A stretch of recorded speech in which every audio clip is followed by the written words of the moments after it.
So guys, এত কষ্ট করে ট্রলিটা লোড করার পর আমাদের ট্রলিটা যে এইভাবে ফেসে যাবে সেটা তো আমরা ভাবতেও পারি নাই। শেষ পর্যন্ত কিন্তু আমাদেরকে ট্রলি থেকে আলুর বস্তা আনলোডিং করার পর ফেসে যাওয়া গাড়িটাকে তুলতে হয়েছিল। তারপরে কি আমরা আমাদের আলুগুলোকে ঠিকঠাক মতো স্টোরে নিয়ে যেতে পেরেছি সেটা জানতে হলে ভিডিওটা শেষ পর্যন্ত দেখতে হবে।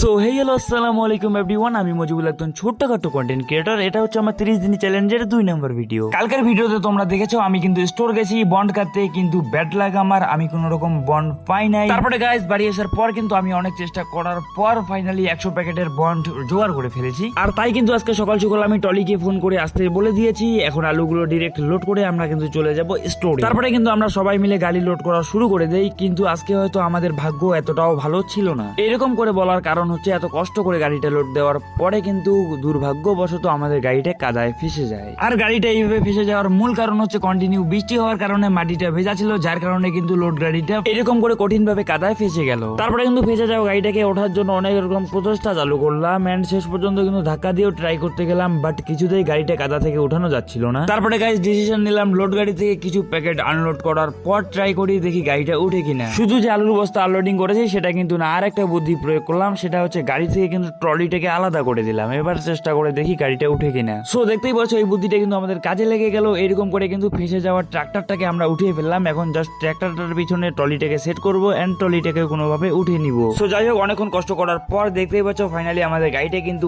উঠে গেল। এখন গাড়িটা কিন্তু চলে যাচ্ছে রাস্তায়। গাড়িটাকে রাস্তা আনার পর কিন্তু গাড়িটা সুন্দরভাবে আমরা বেঁধে গাড়িটাকে ছেড়ে দিলাম। গাড়িটা এখন চলে যাচ্ছে স্টোরে এন্ড আমরা বাড়ি যাবো। বাড়ি যাওয়ার পর রেডি হয়ে আমরা যাবো স্টোর। তারপরে কিন্তু আমরা বাড়ি এসে ফ্রেশ হওয়ার পর খাওয়া দাওয়া করে কিন্তু বের হয়ে পড়লাম। আর পিছনে দেখতে পাচ্ছ দুইটা গাড়িতেই আলু কিন্তু রয়েছে আমাদের, 100 আমার 100 মামার। তারপরে কিন্তু ওইখানে ড্রাইভারকে কিছু ভাড়ার টাকা অ্যাডভান্স করে আমি আর মামা যাচ্ছি বাইকে করে স্টোরে। তো চলো তোমাদের সঙ্গে দেখা হচ্ছে ডিরেক্ট স্টোরে গিয়ে। তারপরে গাইজ স্টোরে আসার পরে কিন্তু আমার হাতে বন্ড আস্তে আস্তে প্রায় রাত হয়ে গেছে। তারপরে কিন্তু বন্ডটা ড্রাইভারের হাতে দিয়ে গাড়িটাকে কাটায় উঠিয়ে দিলাম। তারপরে কিন্তু কাটা স্লিপ এন্ড এন্ট্রি পাস টোকেনটা নিয়ে গাড়িটা সুন্দর মতো স্টোরে খালি করে দিলাম। সো কেমন লাগলো আজকের ভিডিওটা জানোই তো, যদি ভালো লেগে থাকে তাহলে পেজে নতুন হলে পেজটাকে ফলো করে দিও এন্ড সুন্দর মতো একটা কমেंट করে দিও। सो मिलते हैं कल की और एक खूबसूरत ब्लॉग के साथ।